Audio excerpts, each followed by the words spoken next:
अस्सलाम वालेकुम नाज़रीन, आज का सच के साथ मैं हूं नदीम हुसैन।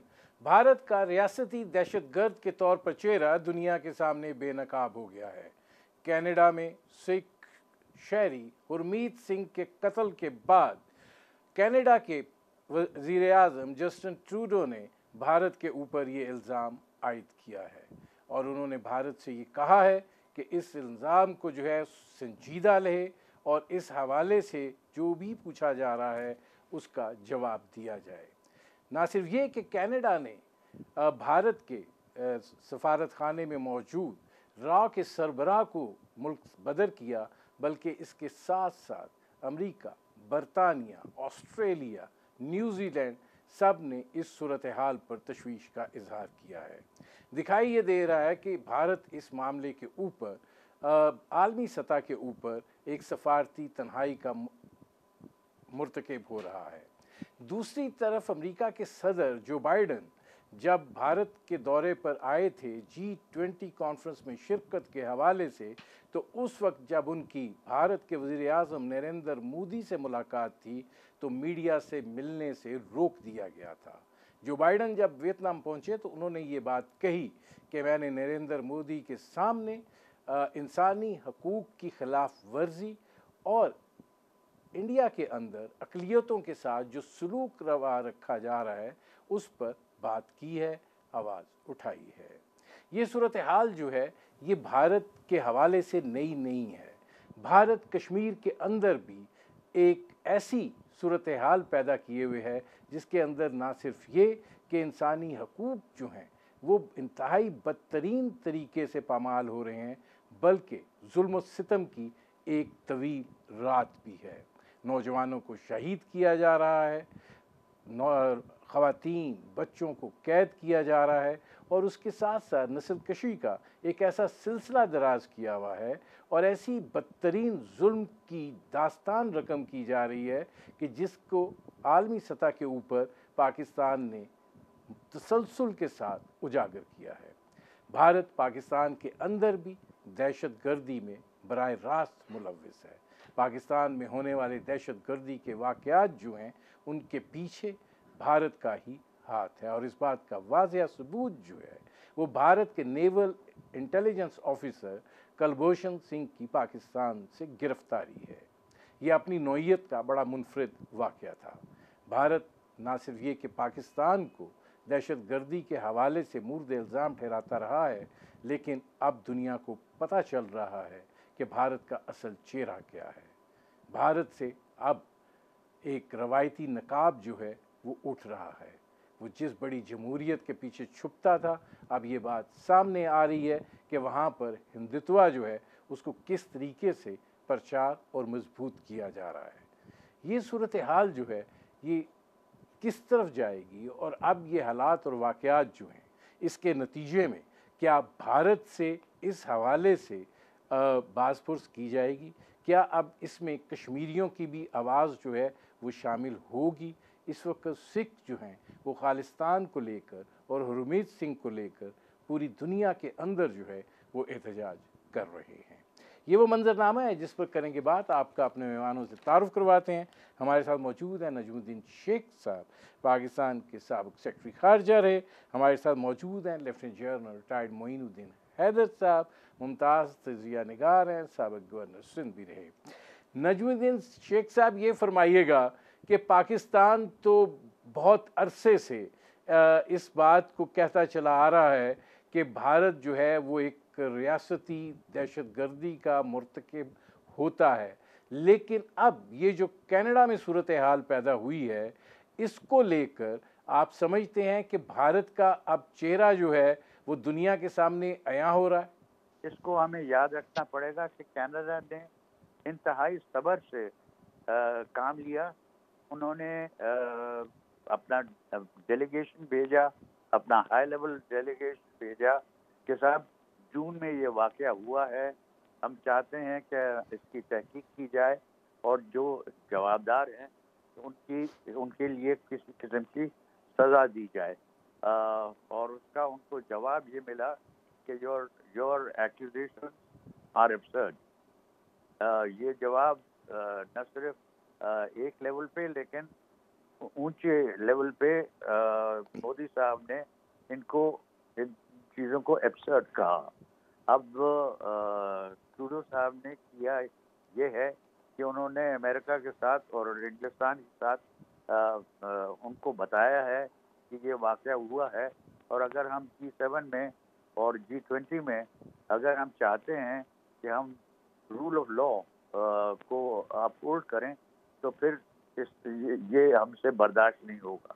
और रूल ऑफ लॉ के सिलसिले में और सस्टेनेबल डेवलपमेंट गोल्स के सिलसिले में जो चीज़ें कही गई हैं, उससे मालूम होता है कि हाँ, पैसे अमेरिका ने दिए हैं और बाकी देने के भी वादे किए हैं, लेकिन उसके बावजूद सस्टेनेबल डेवलपमेंट गोल्स में 10% से ज़्यादा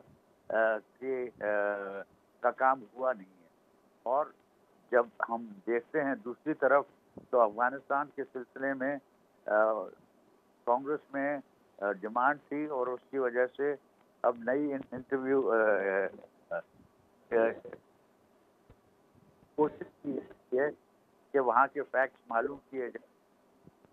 लेकिन ये वाज़े है कि क्या कम से कम मुझे ये वाज़े है कि बहुत सा शोर मचेगा और उसके बाद होगा कुछ नहीं, क्योंकि चीन को के मुकाबले में हिंदुस्तान को बढ़ाना अब एक कलीदी किरदार है अमेरिकन पॉलिटिक्स का, और उस पर मैं समझता हूँ वो डटे रहेंगे, बावजूद इसके कि कुछ जो अपने वादे हम रूल ऑफ लॉ को अपहोल्ड करना चाहते हैं, वो होगा नहीं। ठीक है। अच्छा, अब इसमें जनाब मोइनुद्दीन हैदर साहब ये फरमाइएगा कि जिस तरह नजमुद्दीन शेख साहब ये बात कर रहे हैं कि सिर्फ शोर मचेगा और भारत जो है वो अब अमेरिका की एक मजबूरी बन गया है कि उसको चीन के मुकाबले में खड़ा करना है, तो क्या भारत के ये जो जुराइम हैं, ये जो उसकी एक नंगी जारियत है और जो वो हर अब असूल और कानून को पसे पुश डाल रहा है, तमाम सफारती ज़वाबित जो हैं उनको कोई एहतराम नहीं है, तो क्या ये सब कुछ बर्दाश्त किया जाएगा सिर्फ इस एक मकसद के लिए? जी, आपने कहा कि भारत का चेहरा जो है दुनिया के सामने बेनकाब हो गया है कि वो एक रियासी दहशतगर्दी में मुलव्वस रहता है और दूसरे मुल्कों में जाकर वो टेररिज्म फैलाता है। तो बात यह है कि ये बात तो साल से आया है। जो कुछ वो कश्मीर में कर रहा है, जो कुछ वो पाकिस्तान में करता रहा है और कर रहा है, अफगानिस्तान के थ्रू पहले करता रहा है, और अपने बाकी नेबरिंग ममालिक के साथ भी, जो श्रीलंका में तामिल का जब मसला था, झगड़ा जो उसका रोल रहा है, और छोटी जो 7 की रियासतें हैं, तो ये जो वहाँ एम्बेसडर बैठे हुए हैं दूसरे तमाम दुनिया के मुल्कों के और मिलिट्री अटैचेज बैठे हुए हैं, तो तमाम रिपोर्टें अपने मुल्क को भेजते हैं कि भारत कर क्या रहा है। और सेकुलर का उसने नकाब ओढ़ा हुआ था, वो काफ़ी अरसे से ये बातें तवातर के साथ निकल रही हैं प्रेस में और आ रही हैं। ये और बात है कि वेस्टर्न वर्ल्ड खसूसन जो है वो इन बातों को नज़रअंदाज करती रही है और इसका नोटिस नहीं लेती। पाकिस्तान ने डोजियर स्पेसिफिक इंसिडेंट्स का ये पेश किया यूनाइटेड नेशंस में। यूनाइटेड नेशंस के सेक्रेटरी जनरल ने कहा, हाँ, भारत में कश्मीर में ज़्यादतियाँ हो रही हैं, और कश्मीर में नहीं हो रही सिर्फ ज़्यादतियाँ, पूरे भारत में हो रही हैं, और खाली सिखों के खिलाफ नहीं हो रही, ये तमाम अक़लियतों के खिलाफ हो रही हैं। हिंदुत्व का जो फ़लसफ़ा है उसके तहत क्रिश्चियंस भी अटैक किए जा रहे हैं, मुसलमान भी, बुद्धिस्ट भी, और तो और अपने जो लोअर क्लास दलित्स हैं, शूद्र, उनको भी मिसट्रीट किया जा रहा है। तो ह्यूमन राइट्स को तो बेइंतहा वायलेशंस हो रही हैं।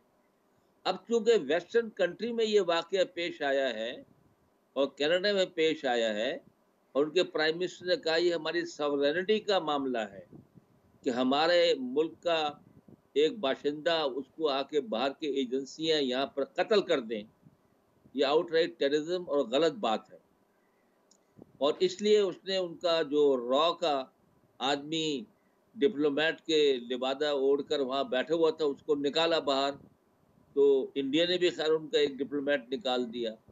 एक ट्रेड मिशन जो था कनाडा का, उसने भारत जाना था, उसको रोक दिया गया। अभी आपने अपने इंट्रो में कहा कि न्यूजीलैंड, ऑस्ट्रेलिया और दूसरे ममालिक अमेरिका भी इस बात की वो उठा रहे हैं इस बात को। तो इतनी आसानी से ये बात खत्म नहीं होगी, क्योंकि नहीं वहाँ के होगी। जो वोटर्स ठीक है। हैं और वहाँ के कांग्रेसमैन वो कहेंगे कि आपने जनाब ये उठाया, टूडू साहब इसको मसले को पहुंचाए आखिरी लॉजिकल कंक्लूजन तक, आखिरी इसको छोड़ा नहीं लॉजिकल जा एंड तक। सकता। मुझे जन साहब ब्रेक लेना पड़ रहा है। नाज़रीन, हमारी जी गुफ्तगू जारी है। वक्त हुआ एक मुख्तसर से कमर्शियल ब्रेक का। मिलते हैं इस वक्फे के।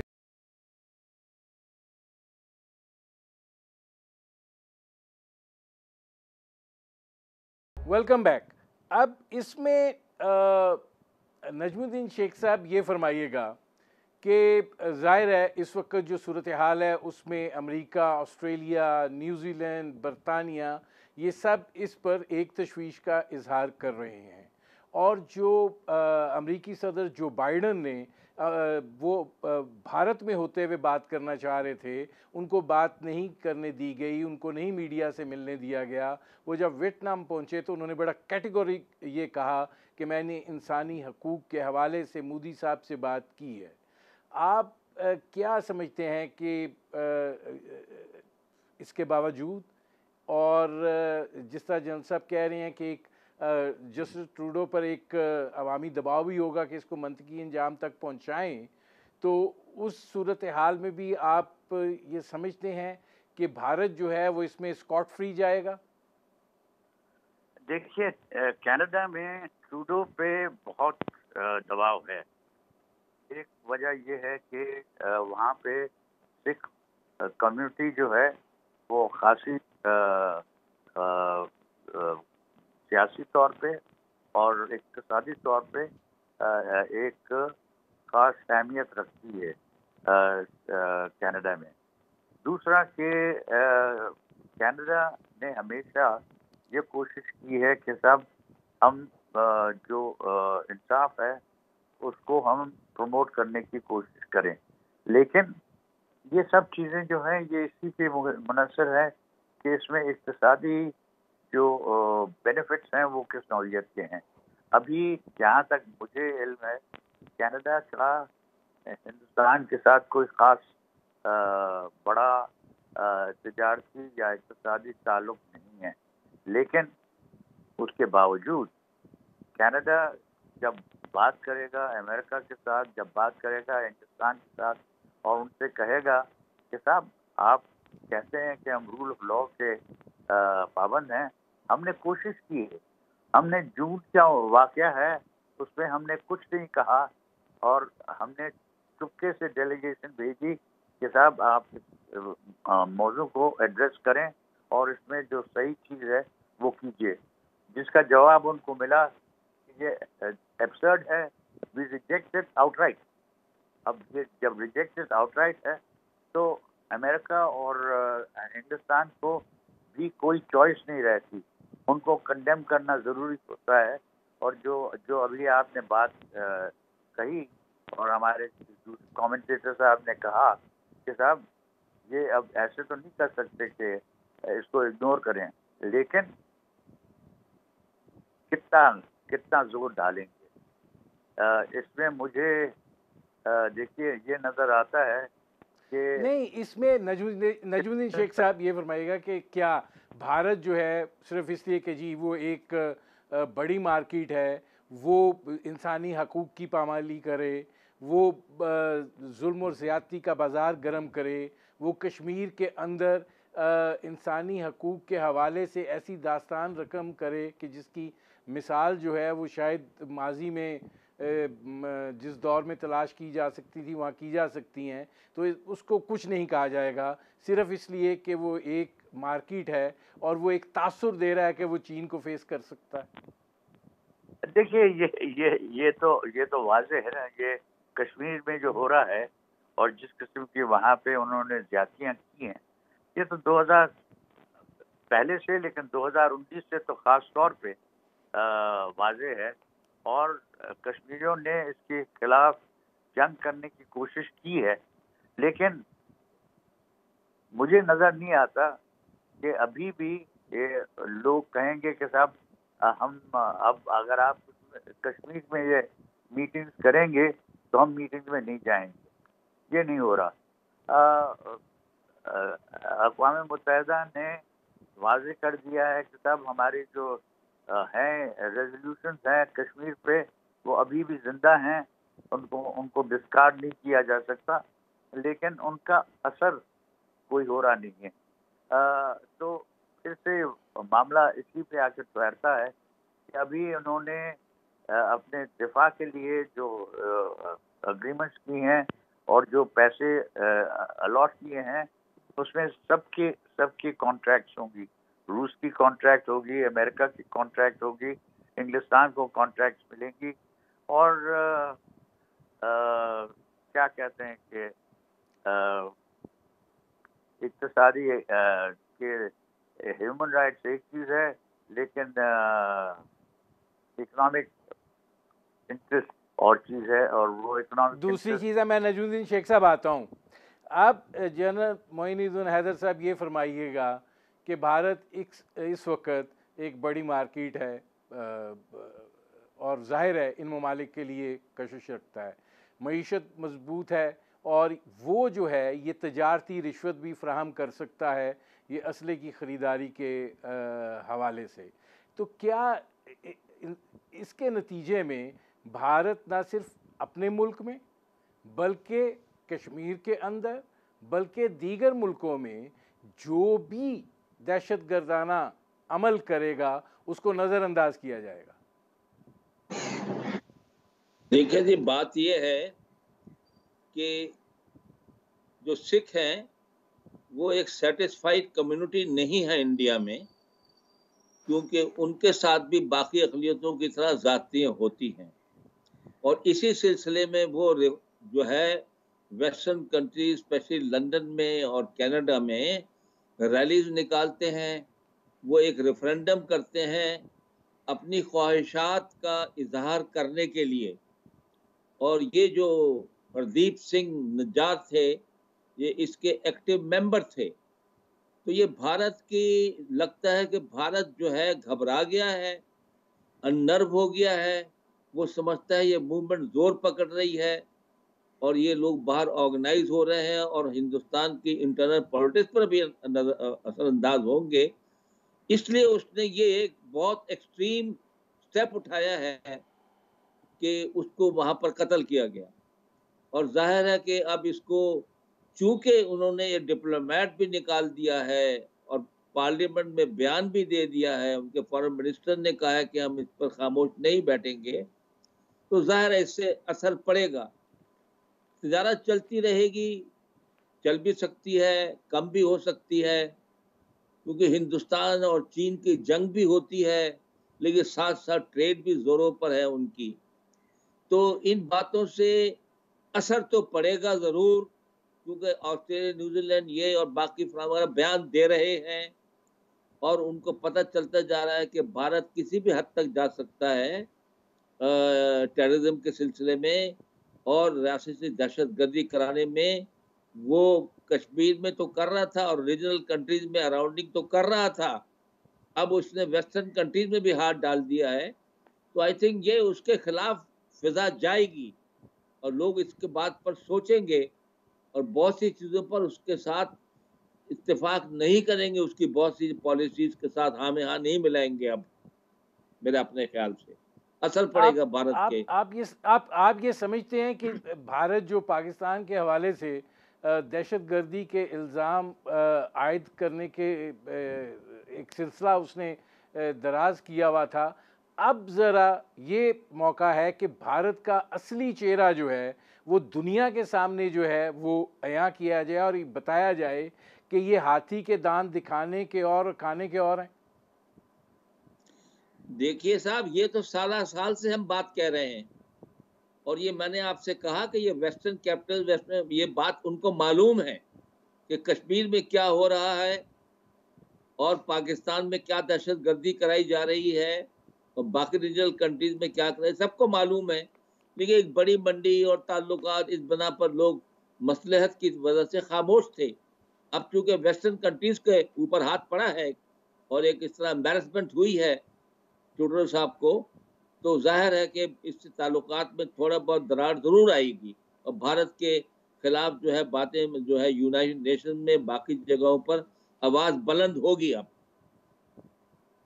अच्छा, अब इसमें नजमुद्दीन शेख साहब ये फरमाइएगा कि खालिस्तान तहरीक जो है ये कितना मोमेंटम पकड़ चुकी है और ये भारत के लिए कितनी ख़तरनाक सिचुएशन है कि वो अब इस हद तक आ गया है कि इस तरह के इक़दामात करे, क्योंकि ये एक वाक़या नहीं है। दुनिया के मुख्तलिफ़ मुल्कों में वो खालिस्तान तहरीक के सरगर्म लोगों को जो है पाकिस्तान समेत मरवा चुका है।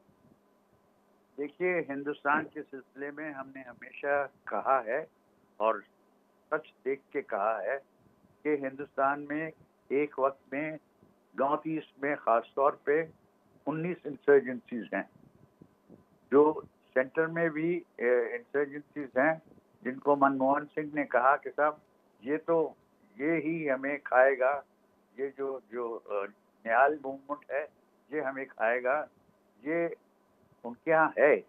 लेकिन उसके बावजूद अब मोदी की इस किस्म की ताकत हो गई है, इस किस्म की कुव्वत हो गई है बीजेपी की, और इस किस्म की हिमायत है, इस किस्म की सपोर्ट है बीजेपी को कि मोदी को कोई ख़ास इस पर फिक्र नहीं। अभी कांग्रेस कहता है कि हम साहब इसको भारत कहना चाहते हैं या क्या कहते हैं, हम इंडिया कहना चाहते हैं, और बीजेपी इसको भारत कहना चाहती है, क्योंकि उनका एक तस्वुर है कि भारत यानी भारत को उस तरह देखते हैं कि भारत अखंड भारत, जो कि मैं आता हूँ नजमुद्दीन शेख साहब। नाज़रीन, हमारी गुफ्तगू जारी है, वक्त हुआ एक मुख्तसर से कमर्शियल ब्रेक का। मिलते हैं इस वक्फे के बाद।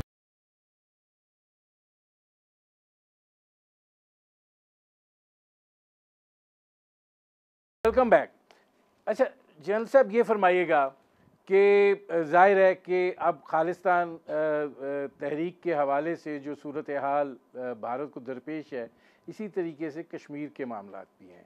अब पाकिस्तान को ये सूरत हाल जो है वो नई नहीं है, क्योंकि पाकिस्तान जो है वो इस हवाले से मुसलसल सरगर्दा रहा है आलमी दारुल हुकूमतों में। अब आपको क्या लगता है कि कश्मीर के अंदर भी जो भारत का मुजरमाना रवैया है, जो उसकी कुचल देने की पॉलिसी है, जो उसकी इंसानी हकूक़ की पामाली का अमल है, क्या अब दुनिया जो है उसको सुनेगी, अहमियत देगी? हमको उम्मीद रखनी चाहिए कि ऐसा होगा। हम तो साल से इस कोशिश में हैं, और कश्मीरी भी जो हैं वो खसूसन यूनाइटेड किंगडम में और कुछ अमेरिका में मुजाहरे भी करते हैं जब भी मोदी जाता है, और अपने बात करते हैं आज़ादी की। लेकिन जाहिर है कि इसकी जो है यूनाइटेड नेशंस ने करारदादी मंजूर की गई हैं, जो अब तक जिंदा है, वो ख़त्म नहीं की गई, और वक्तन फ़क्तन हम इस मसले को उठाते भी रहते हैं। तो मेरा ख्याल है कि जिस तरीके से सिलसिला चल रहा है, कब तक जुल्म होगा। भारत ने देख लिया 75 साल कश्मीरियों को कुचलने का अमल, उनके घर जलाने का अमल, उनकी वहाँ पर उनको अक़लियत में तब्दील करने की कोशिश, और फिर अपना जो उनका स्पेशल स्टेटस था जो उनको दिया हुआ था उसका विड्रॉ करना। इन सब बातों के बावजूद किसी सूरत भी वो तहरीक या वहाँ उनका जज्बा हुर्रियत को कुचला नहीं जा सका। जब तक वो जज्बा जिंदा है और भारत की चीरदस्तियाँ जो है होती रहेंगी, दुनिया देखती रहेगी, आज नहीं तो हम उम्मीद रखते हैं कल दुनिया का ज़मीर ज़रूर जागेगा और इसका कुछ न अच्छा, कुछ अब इसमें बेहतर हल की मैं जन तरफ साहब हम आता हूँ, जाएंगे। ये निकलेगा। मैं इसमें नजमुद्दीन हैदर साहब ये फरमाइएगा कि क्या आप समझते हैं कि भारत सफारती सतह पर बैकफुट पर गया है? ये कोई आसान चीज़ नहीं है जब इस तरह की सूरत हाल इस सतह पर उजागर की जाए और उसको बराह रास्त जो है मुर्द इल्ज़ाम जो है वो ठहराया जाए और फिर उस मौक़िफ़ को जो है वो दुनिया में फैलाया जाए। तो जो कनाडा का ये अमल है और जिसमें बाकी दीगर ममालिक जो हैं वो भी शरीक हुए हैं, तो क्या आप भारत को सफारती सतह पर एक पसपाई देखते हैं इसमें? देखिए, मोइनुद्दीन हैदर साहब ने जो बात की, मैं सिर्फ ये कह सकता हूँ कि आपके मुंह में घी शक्कर। लेकिन अगर आप ज़मीनी हकीकत को देखें तो ज़मीनी हकीकत में ये नज़र आता है कि वो यूनियन टेरिटरीज बना देते हैं कश्मीर में।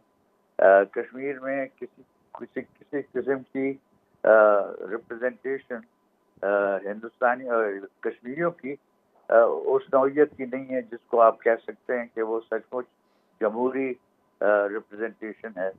अब वो कहते हैं कि साहब हम यहाँ पे जो कुछ ओकेजन्स हैं, G20 मीटिंग्स की, G7 मीटिंग्स की, जो हम यहाँ करेंगे अब, और उनको रोकने का कोई तरीका नहीं है। नहीं, आप ये पाते हैं कि अक़वाम मुत्तहिदा में, मैंने पहले कहा, मैं फिर दोहराता हूँ, तो उन्होंने कहा है कि हमारी जो रेजोल्यूशन हैं, जो करारदादें हैं पाकिस्तान पर कश्मीर पे, वो अभी जिंदा हैं, वो किसी तरह मारी नहीं गई हैं। लेकिन फैक्चुअल पोजीशन जो जो ज़मीनी हकीकत है। नजमुद्दीन शेख साहब, ये फरमाइएगा कि देखें ये सूरत हाल जो है कि इसके अंदर भारत एक जगह के ऊपर इस काम में मुलविस नहीं है, वो दुनिया के मुख्तलिफ मुल्कों में इस काम में मुलविस है और ज़ाहिर है कि क्या फिर इसके नतीजे में अगर दुनिया भारत के इस अमल के ऊपर खामोश रहती है तो आप फिर बिलवास्ता तौर पर दहशत गर्दी की हमायत कर रहे हैं? बिल्कुल कर रहे हैं। इसमें क्या शक है कि वो देखिए, साउथ एशिया में अब नेपाल हो या श्रीलंका हो या और जो भी ममालिक हैं साथ के पाकिस्तान के अलावा, उनके साथ वो अपने अपने रास्ते कायम कर रहे हैं। भूटान में एक खास रिश्ता बन रहा है, सिक्किम में रिश्ता बन रहा है, और वो रिश्ते इस नौइयत के हैं कि हमसे भूटान वाले कहते हैं कि साहब हम चाहते हैं कि हमारा चीन के साथ हम ताल्लुक बना सकें, लेकिन ये जो दबाव है और ये जो पुरानी एग्रीमेंट है उसके तहत हम उस तरफ इस तरह चल नहीं सकते जैसे हम चाहते हैं।